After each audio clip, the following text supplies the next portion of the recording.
Salmo 84.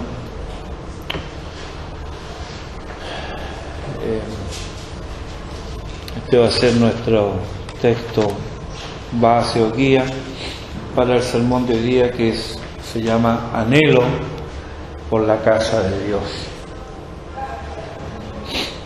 Mientras cantábamos, y se repiten tantas veces las frases del poema de Charlotte Eliot: bendito Cristo, vengo a ti, heme aquí. Pedro dijo: Señor, ¿a quién iremos? Tú tienes palabras de vida eterna. Qué hermoso tener a quien acudir.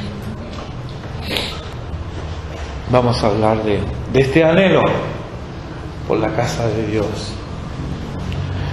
A mí me maravillan las aves migratorias. Año tras año ellos emprenden vuelo miles de kilómetros para llegar a anidar al mismo nido donde estuvieron el año anterior y otra vez comenzar el ciclo de la vida. Los salmones, también ellos están en el océano, un vasto océano. Sin embargo, llega un momento en el que algo les dice que deben regresar allá donde nacieron. Y van y llegan a la desembocadura del río y comienzan ahora contra la corriente, saltando obstáculos, hasta que llegan finalmente a un lugar ahí a desovar. Nuevamente comienza el ciclo de la vida. Hay un anhelo por volver a ese lugar. Los hombres hacemos lo mismo. Si nosotros observamos los fines de semana largos, ¿qué pasa con nuestras carreteras? Bueno, aquí tenemos una principal solamente, de norte a sur, ¿verdad? Las filas para el norte, las filas para el sur. ¿Por qué? Hombres y mujeres van a reunirse con sus familiares que están en algún lugar. Van a reunirse, van a su terruño, a su lugar. Y tal vez haya en nuestro país muchos lugares preciosos, pero el lugar donde nos criamos, el lugar donde nacimos, ese lugar lo tenemos acá. Y con orgullo a veces lo decimos. Una vez estaba en una librería, la librería de San Pablo, andaba buscando el libro Confesiones de San Agustín. Entonces había un vendedor ahí. Y por la manera en que me habla, yo viví en Argentina, entonces por la manera en que me habla le digo: este debe ser tucumano. Entonces le digo: ¿usted es tucumano? Me dice: mejor que eso, soy santiagueño. De ahí al lado, es lo mismo. Pero me llamó la atención eso. Es que nosotros nos consideramos como que el lugar donde nosotros nacimos es especial, es único. Si usted le pregunta a mi papá de dónde es, le va a decir con harto orgullo: Valdivia. Así somos nosotros. Yo recuerdo cuando, después de 7 años sin ver a mis hermanos, regresé a mi hogar paterno. La ansiedad que tenía, la excitación que tenía de volver después de 7 años al país donde me crié, hizo que apenas aterrizó el avión, sabe que se me saltaron los ojos, las lágrimas empezaron a correr. Estaba emocionado, se me desbordé de emociones y llanto ahí en el asiento del avión cuando aterricé después de 7 años, pues yo sabía que iba a ver a mis hermanos, iba a tener una reunión con ellos, porque volvía al que una vez fue mi hogar. Estos anhelos, tanto de hombres como de los animales, son muy intensos y obedecen a mecanismos difíciles de explicar, pero existen. Pero hay en el hombre un anhelo mayor. No importa la educación ni la cultura, y aunque se empeñe el hombre en negarlo, el hombre tiene un anhelo mayor que trasciende, y es el anhelo de Dios. Es el anhelo de Dios. Ahora, la única diferencia entre el creyente y el impío, que el creyente sabe dónde encauzar ese anhelo. El impío no, el impío está ciego, por lo tanto busca por aquí y por allá. y de una manera y de otra, y se cansa buscando, y finalmente termina adorando lo que no es, un ídolo, o a sí mismo, que también es el peor de los ídolos. El creyente anhela a Dios. Ahora yo te pregunto, ¿anhelas a Dios? Si es así, ¿verdad que nos gustaría desprendernos del ancla de la vida y volar en la inmensidad del universo hasta encontrarnos con nuestro Dios? No hay esa ansia de despojarnos, como dice el apóstol, sobre estas cosas. No sé qué escoger, porque por causa del Evangelio podría quedarme con vosotros, pero también quisiera volar y estar con Cristo. Hay un anhelo del creyente de unirse íntimamente, ya libre de las ataduras del pecado, libre de las restricciones de nuestro propio cuerpo, pero estar por toda la eternidad unido a Dios sin que nada nos separe. Ese es el anhelo del creyente. Cabe aquí una pregunta: ¿por qué estos anhelos ahora? Porque en el caso del hombre y de los animales, ellos vuelven al lugar donde han estado. Pero en el caso nuestro, nosotros tenemos un anhelo por Dios, un anhelo por la presencia de Dios. Estoy hablando de los creyentes. Un anhelo por Dios para estar en un lugar donde nunca hemos estado. ¿Cómo es esto? Salomón, en Eclesiastés capítulo 3, versículo 11, él dice algo muy interesante. Él ahí dice: pusiste eternidad en sus corazones. Por eso el hombre es un ser religioso.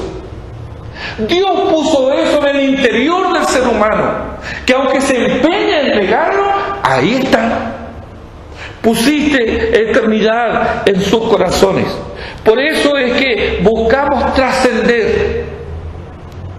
Esta es la razón por la cual anhelamos a Dios, y todo lo que diga relación con Él.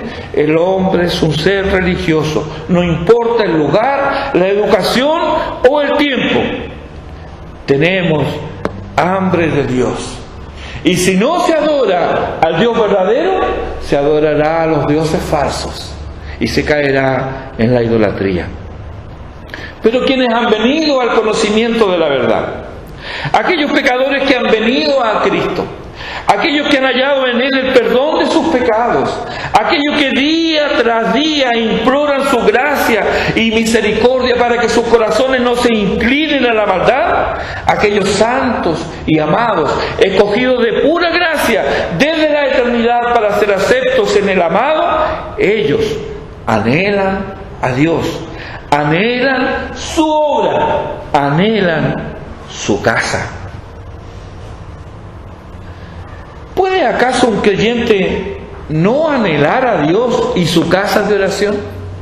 ¿Será posible? Si ese es el lugar donde se reúnen los redimidos, él, el creyente, siendo redimido, quiere compartir con los santos y allí tener comunión con Cristo y los que son de Cristo. Lo anhelan. Dice el salmista, aquí en el Salmo 84, versículo 2, anhela mi alma y aún ardientemente desea los atrios de Jehová. Mi corazón y mi carne cantan al Dios vivo. El anhelo de su alma y el deseo ardiente de su corazón es estar en la casa de Dios. Allí él canta y alaba lleno de gozo al Dios vivo. La Confesión Bautista de Fe de 1689, en su artículo 22, el párrafo 5, nos amplía aún más este concepto del salmista, porque dice nuestra confesión: la lectura de las Escrituras, la predicación y la audición de la palabra de Dios, la instrucción y la amonestación los unos a los otros por medio de salmos, himnos y cánticos espirituales, el cantar con gracia en el corazón al Señor, como también la administración del bautismo y la cena del Señor. Todas estas cosas son parte de la adoración religiosa a Dios que ha de realizarse en obediencia a Él, con entendimiento, fe, reverencia y temor piadoso. El hombre que así adora a Dios es bienaventurado.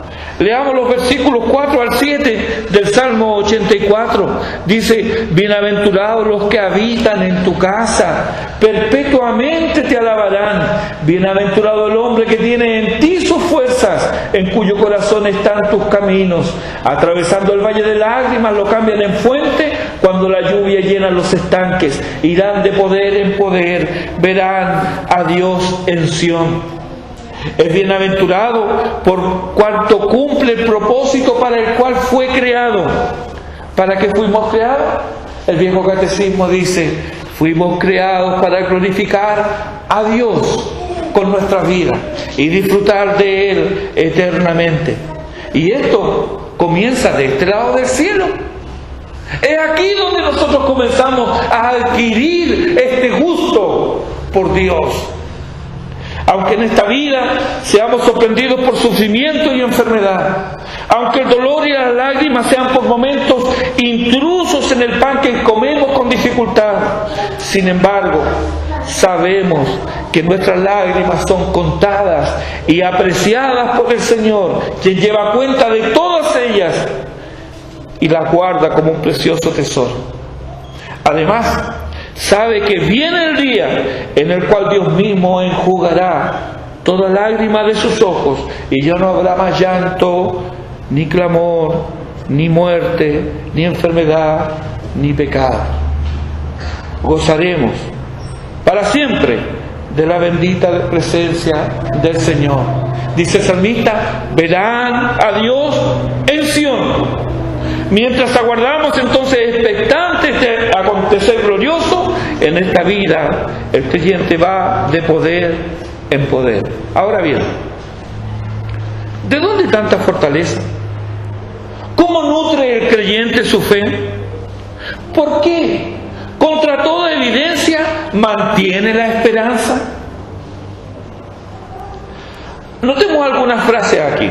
Salmo 84, miren en el versículo 1 esta frase.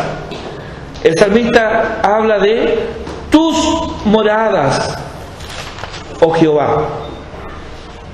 En el versículo 2 dice: mi alma desea los atrios de Jehová.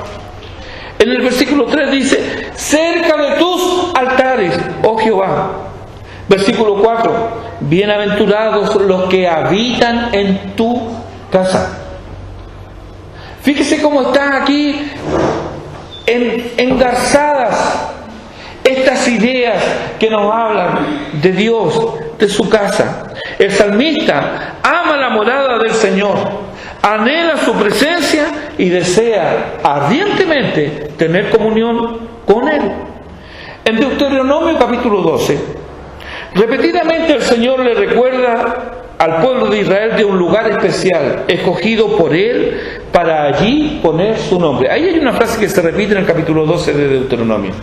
Dice: en el lugar que Jehová vuestro Dios escogiere, allí había que rendirle culto, allí había que ofrecer holocaustos, allí había que llevar ofrenda.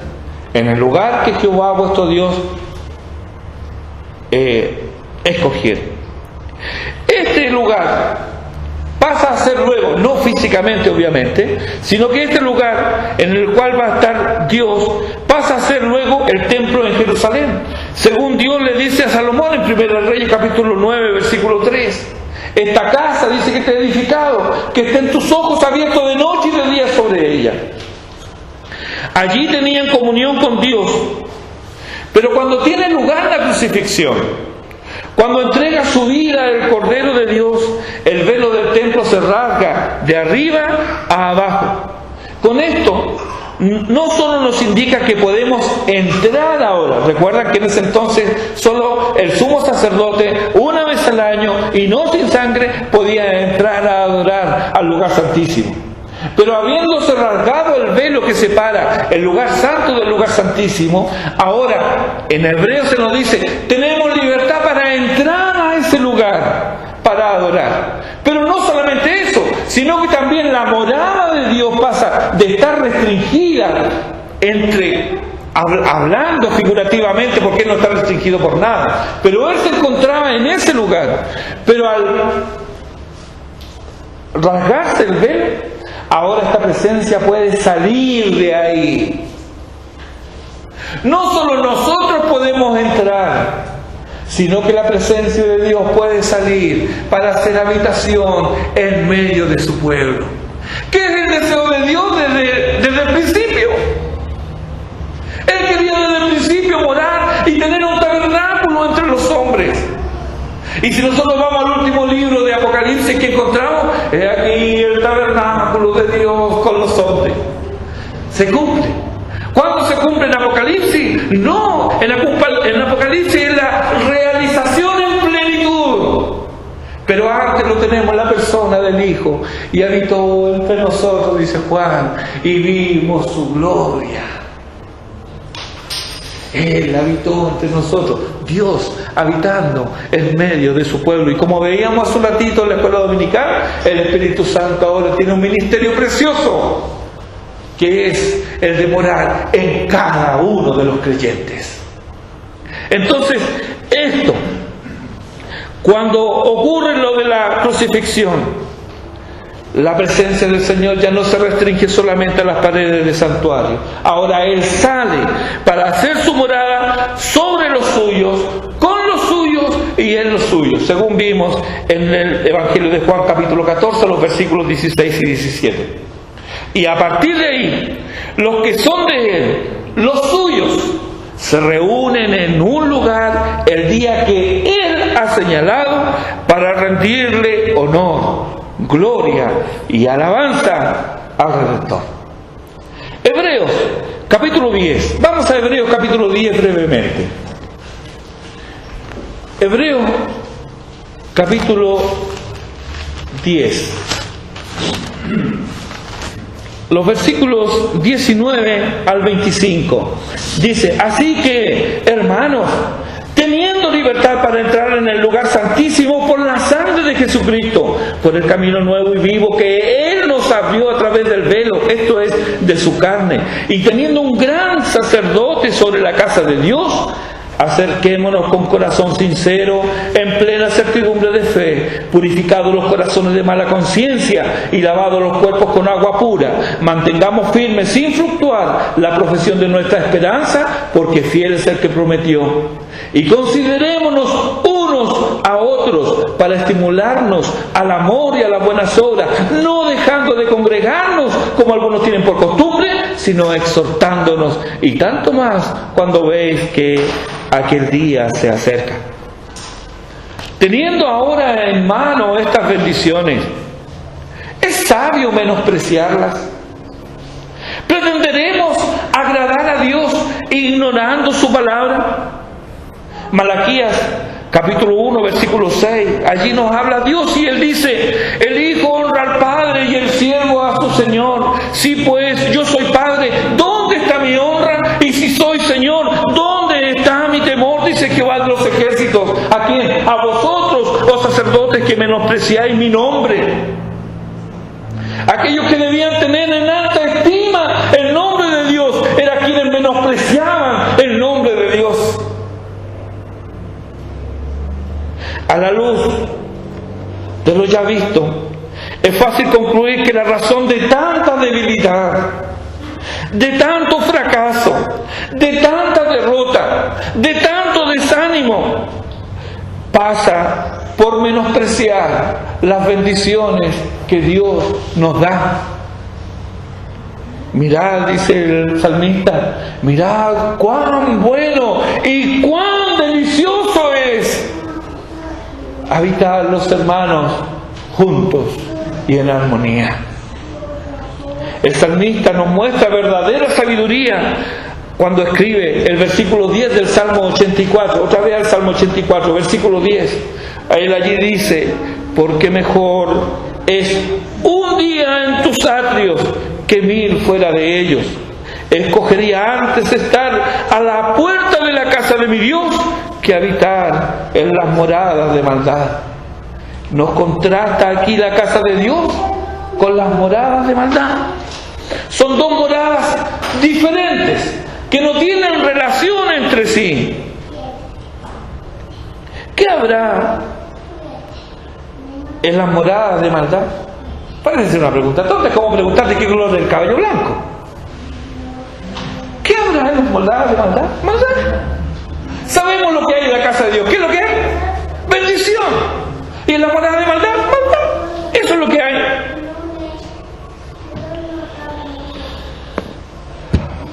Fuera de Dios, nuestra alma languidece. Quiero, con la ayuda del Señor, mostrarte el fin de quienes menosprecian la casa del Señor, que es el lugar de culto de los redimidos. Brevemente te voy a mostrar la vida de 4 hombres, reyes de Judá.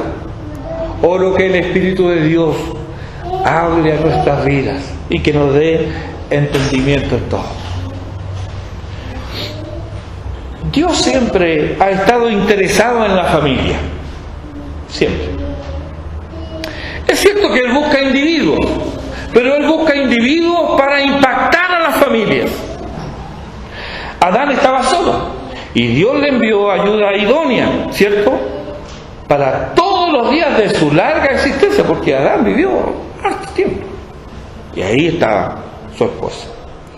Encontramos reminiscencias de este deseo de salvar familias en su orden de enseñar a los hijos la ley de Dios. Era una orden.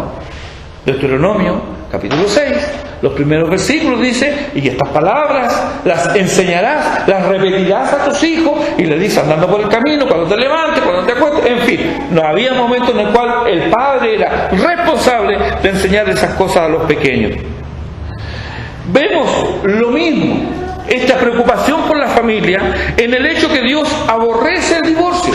Por ejemplo, Malaquías capítulo 2, los versículos 14 al 16, es muy claro en cuanto a la oposición de Dios al divorcio. Y allí, entre otras razones, dice que hombre y mujer deben permanecer juntos porque su descendencia debe ser para el Señor.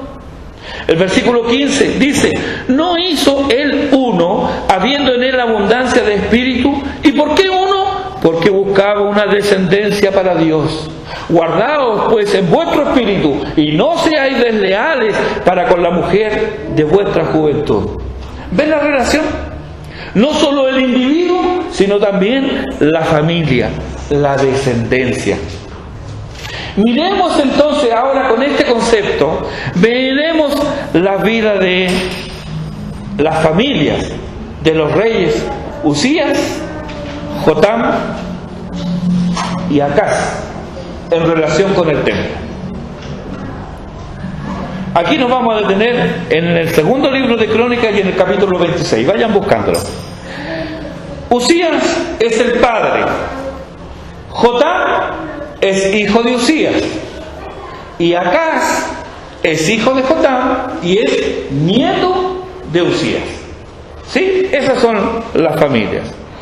Segunda de Crónicas capítulo 26 nos cuenta que Uzías tenía 16 años cuando fue puesto sobre el trono de Israel. Fue honrado por Dios siendo muy joven. Y la causa de asumir tan joven tamaña responsabilidad fue que su padre, Amasías, se apartó del Señor. Eso lo leemos algunos versículos antes en el capítulo 25. Amasías se apartó del Señor, conspiraron contra él, lo mataron. Y comienza a reinar de 16 años Uzías. Dice 2 Crónicas 26:4 que Uzías hizo lo recto ante los ojos del Señor. Y el versículo 5 nos dice: y persistió en buscar a Dios en los días de Zacarías, entendido en visiones de Dios, y en estos días en que buscó a Jehová, Él le prosperó. Uzías persistió en buscar al Señor, y para ello buscó la compañía de un hombre de Dios. Esto es muy normal, porque buscamos compañeros y amigos afines a nuestros intereses, ¿verdad? Es así, naturalmente es así. Bueno, en los caminos del Señor también es así. Aquel que anhela la santidad busca el concurso y la compañía de gente que también anhela la santidad. santidad. Pero aquellos que no se sabe qué son, ¿qué compañía buscan? ¿No buscan la compañía de los santos? No. Usías buscó la compañía de un hombre de Dios. Él no buscó solo, no era un llanero solitario, no buscó solo. Dios le prosperó. Él fue un gran arquitecto, fue un ingeniero y constructor, fue amigo de la agricultura y fue un excelente estratega militar. Dotó a su ejército de lo mejor de la época en tecnología y en armamento.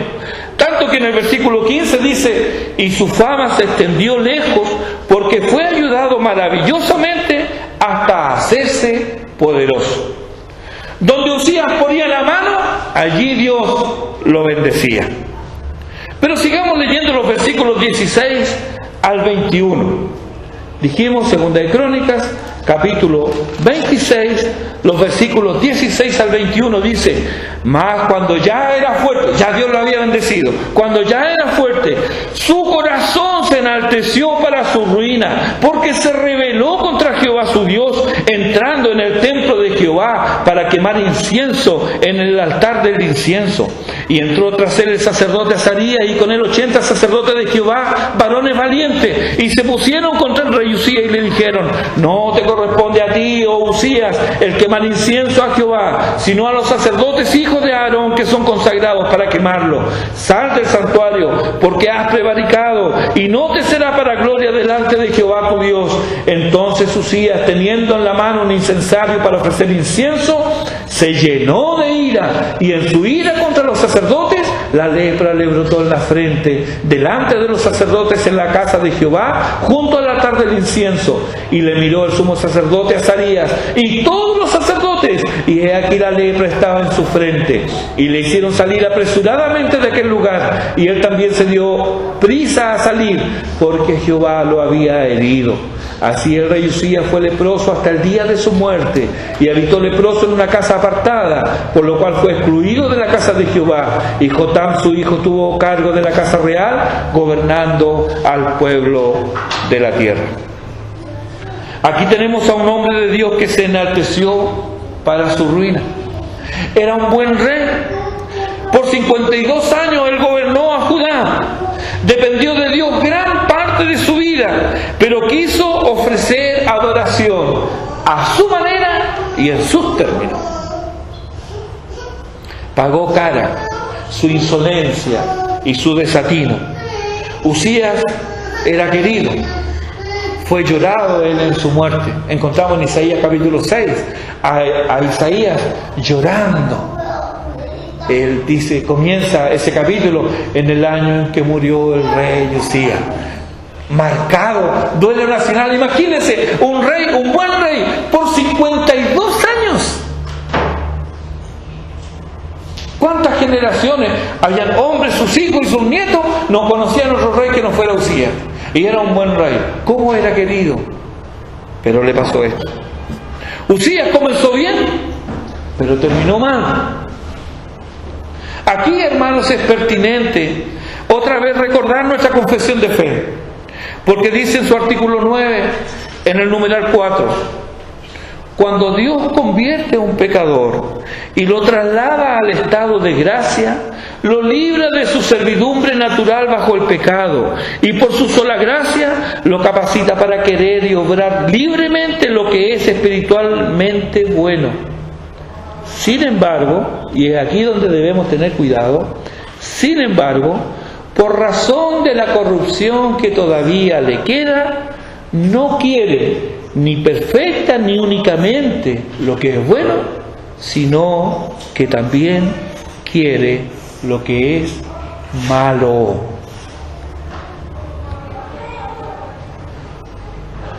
En nuestros corazones está eso. Por eso que Jeremías 17:9 dice, engañoso es el corazón y perverso, más que todas las cosas. Y ahí no está hablando del corazón de los impíos, está hablando de tu corazón y del mío. Usías hizo lo malo. ¿Por qué? Usías no es que él despotricó del culto, no es que él se fue lejos y no quiso saber más de Dios y blasfemaba de Dios. No. Él lo que quiso hacer es servir a Dios a su manera.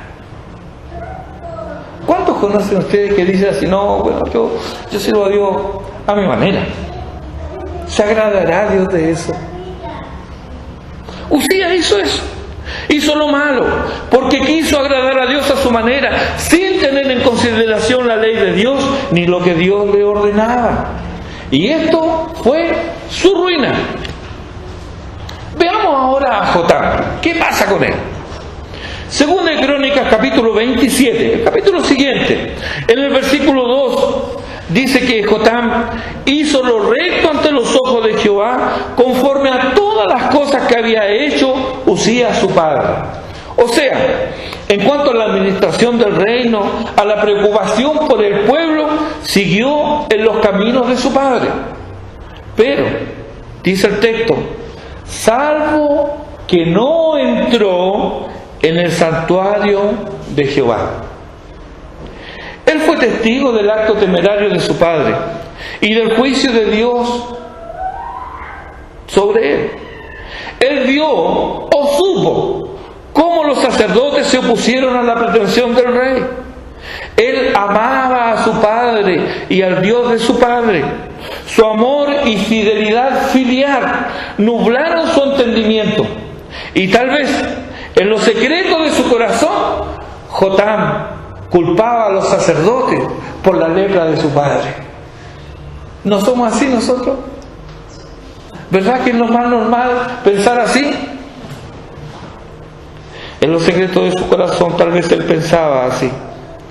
No solamente de la lepra de su padre, sino de su muerte, que fue no una muerte honrosa. Él murió leproso. Como quiera que sea, nos dice el texto que él no entraba al santuario. ¿Habrá consecuencias para esta actitud? Veamos. Él no le hacía daño a nadie. Era un hombre correcto. Y en lo profundo de su corazón sabía que Jehová era el Dios de Israel. Él solo hacía su trabajo. Y además él fue prosperado. O sea, estaba todo bien con él. Salvo que él no iba al santuario. Él puso sus sentimientos por sobre su deber. Él no era un incrédulo. Él creía en Dios.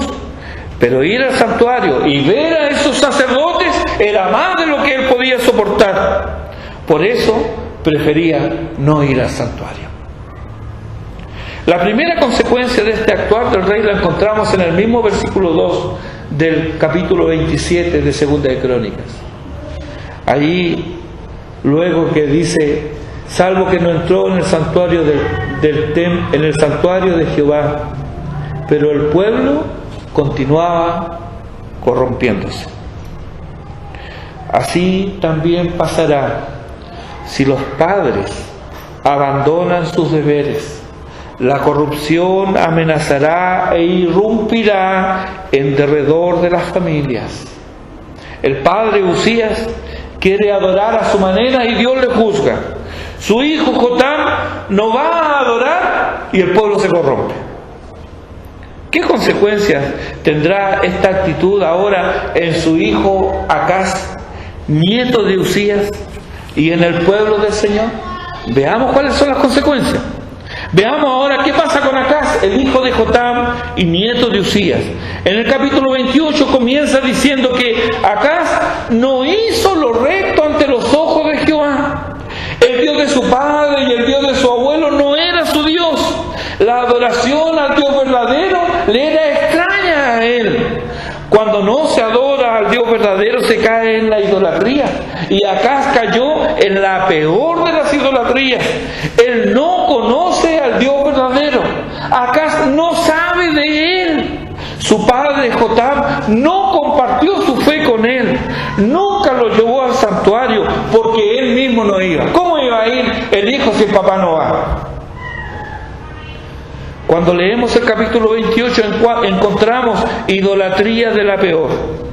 No sabemos cuántos bisnietos de Uzías y nietos de Jotam encontraron la muerte en los brazos ardientes del culto demoníaco y homicida.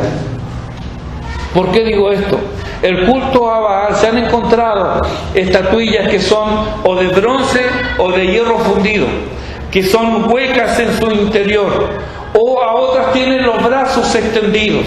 En ese lugar se dejaban, cuando estaban al rojo vivo, se dejaban los niños recién nacidos o de pocos días. Por eso que cuando usted lee en las Escrituras, hizo pasar a sus hijos por fuego, de eso está hablando, de ofrecidos a estos ídolos, y ahí morían, eran quemados. ¿Para qué? Ese era un culto de la fertilidad, era el culto de la prosperidad.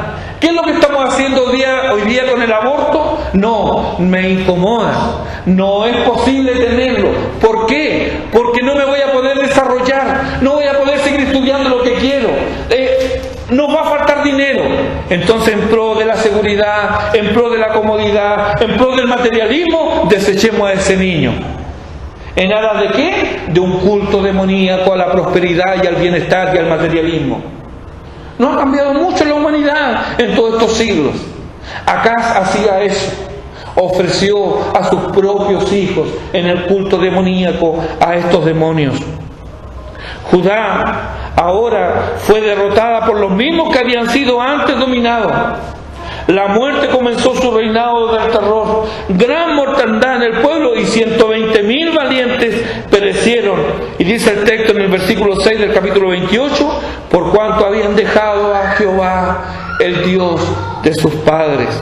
La muerte llegó asimismo al palacio real. Las riquezas huyeron en manos impías, mientras el pueblo era esclavizado por sus enemigos.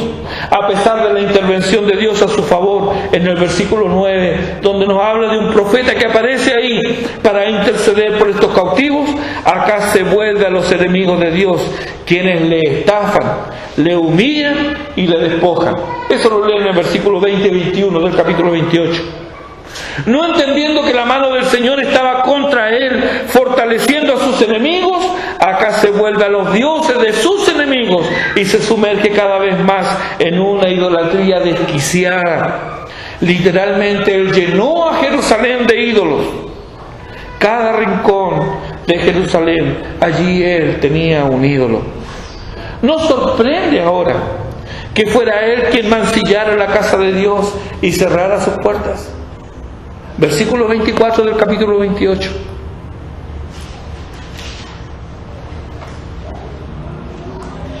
Además de eso, recogió Acaz los utensilios de la casa de Dios y los quebró y cerró las puertas de la casa de Jehová y se hizo altares en Jerusalén en todos los rincones. Él abominó del culto del Señor, odiaba al Dios verdadero y a todo lo que representaba. En su mente entenebrecida, no solamente él, sino que nadie debía adorar al Señor. Por eso él cierra las puertas. Cerró las puertas de la casa del Señor. Ahora, por su voluntad, nadie podía ir a adorar. Observemos entonces ahora la siguiente progresión. Uzías fue bendecido por Dios y prosperado, mas se endureció su corazón y se enalteció para su ruina. Y quiso hacer lo que no debía hacer en el culto divino. Jotam siguió los caminos de su padre en el sentido de que él cumplió con los deberes que se esperaban de él. Pero trabajó con fidelidad, él fue prosperado, pero no iba al santuario y nunca llevó a su hijo Acaz. Acaz, nieto de Uzías e hijo de Jotam, fue un extraño a la fe. Hizo lo malo, fue un hombre impío, cruel, sanguinario, homicida e incrédulo. Persiguió a los verdaderos creyentes y cerró las puertas del templo. Uzías no sabía las consecuencias de sus actos al detalle. Nosotros tampoco. No sabemos las consecuencias de nuestros actos. Pero no podemos esperar la bendición de Dios sobre hijos desobedientes, soberbios y voluntariosos. Cuando tú y yo pecamos, nuestras familias sufren.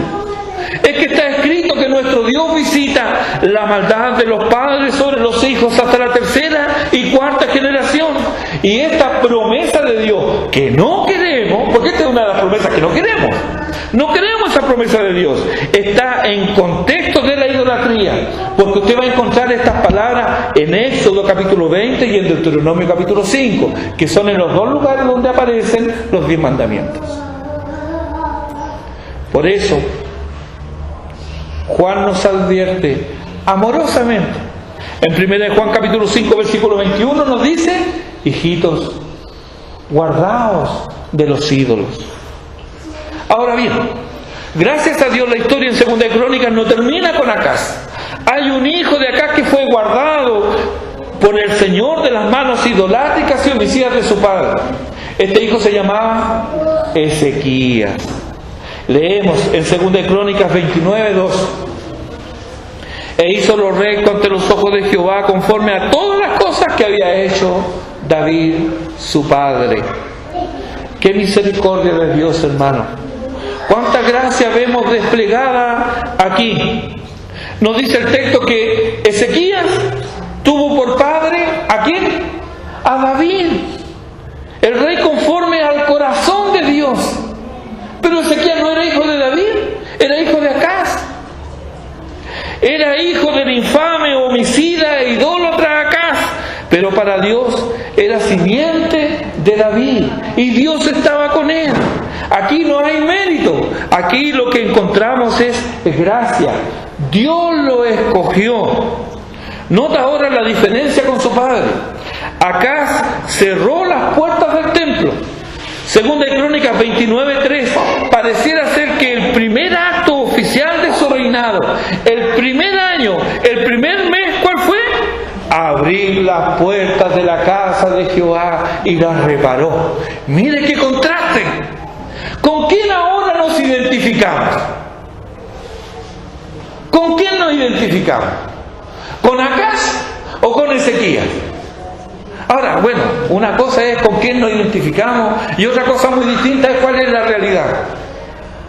Podemos pretender algo que no somos, pero nos engañamos a nosotros mismos, hermanos. Tu actitud con la casa de oración refleja tu condición real. La estima que tú tienes por el lugar donde se congregan los santos refleja lo que hay en tu corazón. De nada te sirve identificarte con Ezequías. Yo soy de esos que abren las puertas y que reparo y que colaboro, si esto no está en tu ser.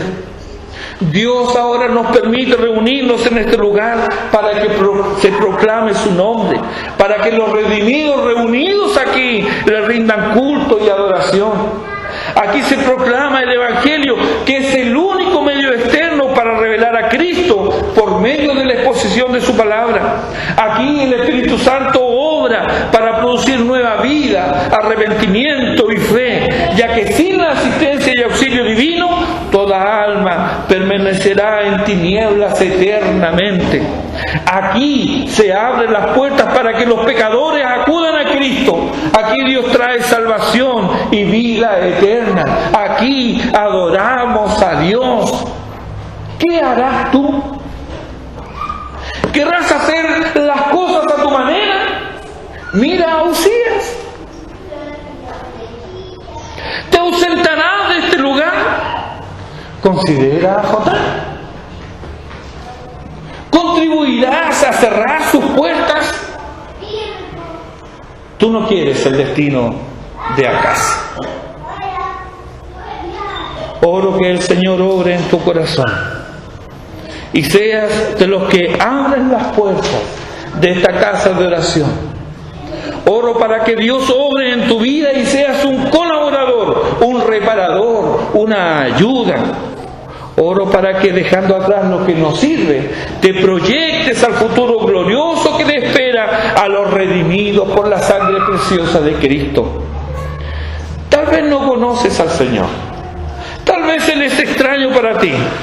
Déjame decirte una cosa. Él te conoce. Él sabe que estás perdido y que por ti mismo jamás encontrarás la senda de vida. Estás muerto y eres con tu carga de pecado. Todo intento de mejorar tu condición ante Dios es inútil. ¿Qué harás entonces? Desde aquí te digo, acude a Cristo. Escucha el Evangelio. Mas Jehová cargó en él el pecado de todos nosotros. Escucha cómo las Escrituras describen a tu Salvador en Isaías capítulo 53. Mira cómo nos describen aquí al Salvador.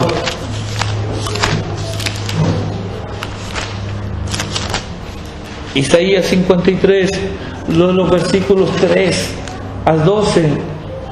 Mira cómo te lo describe: despreciado y desechado entre los hombres, varón de dolores, experimentado en quebranto, y como que escondimos de él el rostro, fue menospreciado y no lo estimamos. Ciertamente llevó él nuestras enfermedades y sufrió nuestros dolores, y nosotros le tuvimos por azotado, por herido de Dios y abatido. Mas el herido fue por nuestras rebeliones, molido por nuestros pecados. El castigo de nuestra paz fue sobre él, y por su llaga fuimos nosotros curados. Todos nosotros nos descarriamos como ovejas, cada cual se apartó por su camino, mas Jehová cargó en él el pecado de todos nosotros. Angustiado él y afligido, no abrió su boca. Como cordero fue llevado al matadero, y como oveja delante de sus trasquiladores, enmudeció y no abrió su boca. Por cárcel y por juicio fue quitado, y su generación, ¿quién la contará?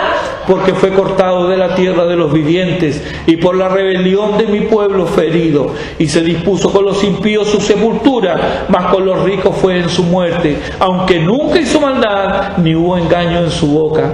Con todo eso, Jehová quiso quebrantarlo, sujetándole a padecimiento. Cuando haya puesto su vida en expiación por el pecado, verá linaje, vivirá por largos días, y la voluntad de Jehová será en su mano prosperada. Verá el fruto de la aflicción de su alma y quedará satisfecho. Por su conocimiento justificará a mi siervo justo a muchos, y llevará las iniquidades de ellos. Por tanto, yo le daré parte con los grandes, y con los fuertes repartirá despojos, por cuanto derramó su vida hasta la muerte, y fue contado con los pecadores, habiendo él llevado el pecado de muchos y orado por los transgresores. Tus pecados y mis pecados fueron llevados por él. Has sido toda tu vida un transgresor de la ley de Dios, pero él ha orado por ti. Por eso es que puedo decirte: ven a Cristo.